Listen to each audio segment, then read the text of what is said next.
All right, what's up everybody? Larry Porter here, back with Time to Unwind. Just want to share with you in today's video how to use a corkscrew.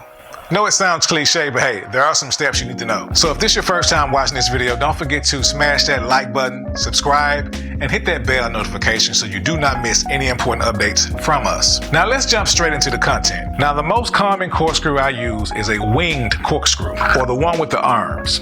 Call it what you want, same thing. This will be the one I'll be mentioning for the sake of this video. The steps that I'm about to mention would pretty much work with any type of corkscrew since they all work in a similar manner. All right, let's jump into these steps.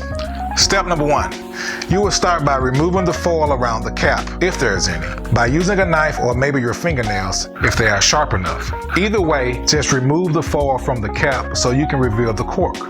Next, place the tip of the screw into the cork and slightly screw clockwise so that when you twist the screw, it goes into the middle of the cork. Then continue twisting the screw into the cork with even pressure until you get the screw at least halfway in, as long as it is in enough where it does not come out when you try to pull it. You will know when it's in far enough because the arms or wings will begin to rise on each side, and once they are even with each other, the screw should be in enough. Now begin pressing downwards on each of the arms at the same time. This will allow the screw to easily dislodge the cork the more you press on the arms or wings. The cork should be out at this point, but if not, you may need to repeat these steps a second time until the cork is completely out. Now, after you've completed those steps in opening your wine bottle, let's say you damaged your cork.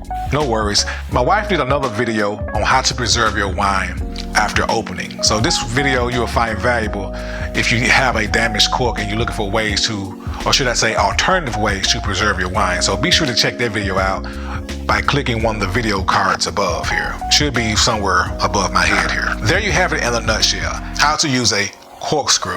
Now you know what time it is. It's comment time. I want to know your feedback.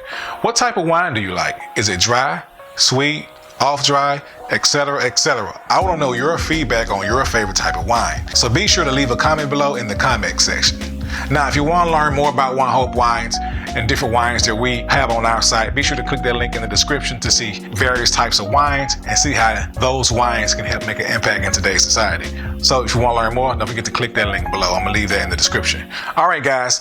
Thank you for staying to the end. Hope you guys found value. Don't forget to like and share with others. I'm Larry Porter signing off with Time to Unwind, and I will see you on the next video.